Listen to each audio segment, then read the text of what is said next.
This is going to be a video on NASA's Artemis mission and future Cislunar activities.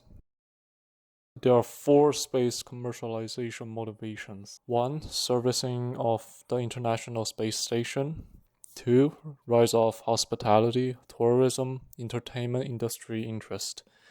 3. Development of expansive remote sensing or other application in Earth's orbit. 4. Commercial activities in Cislunar region.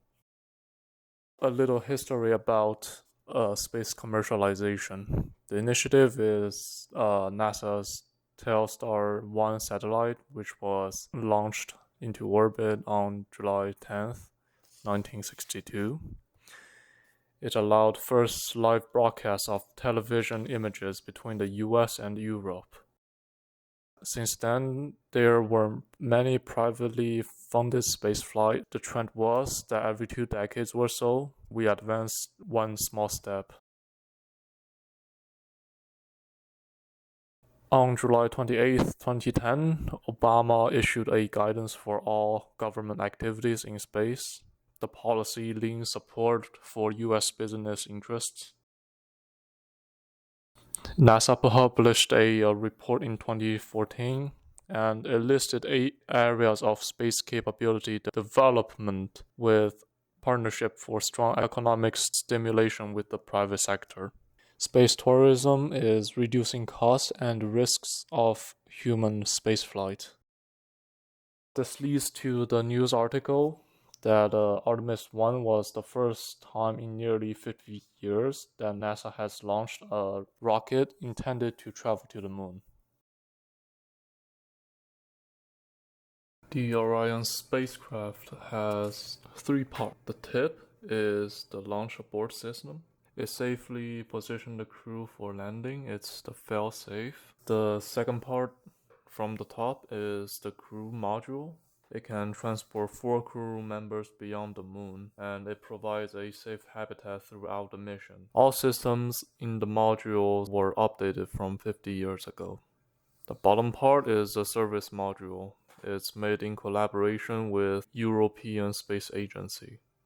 It provides in-space propulsion for orbital transfer, power, and thermal control. It also provides water and air to support the astronauts. Orion spacecraft carrying 3 mannequins equipped with sensors to provide data on what crew members may experience during a trip to the moon. This unmanned experiment lays the foundation for the rest of the Artemis missions and for future Cislunar activities.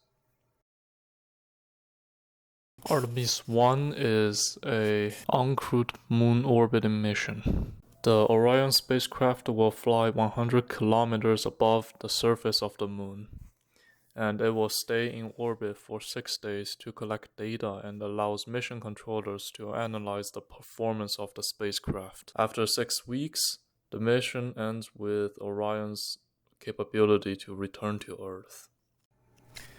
The Artemis program personifies NASA's path to the moon and beyond.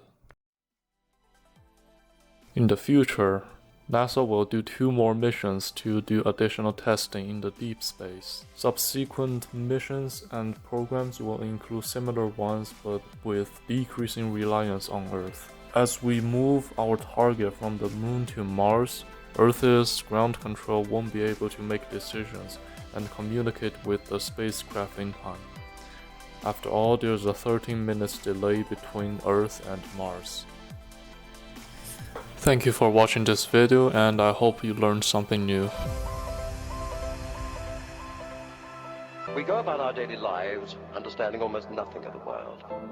We give little thought to the machinery that generates the sunlight that makes life possible,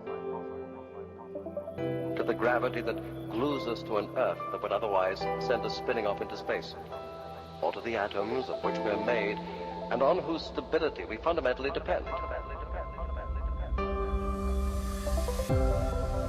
Few of us spend much time wondering why nature is the way it is, where the cosmos came from, or whether it was always there. If time will one day flow backward, or whether there are ultimate limits to what humans can know.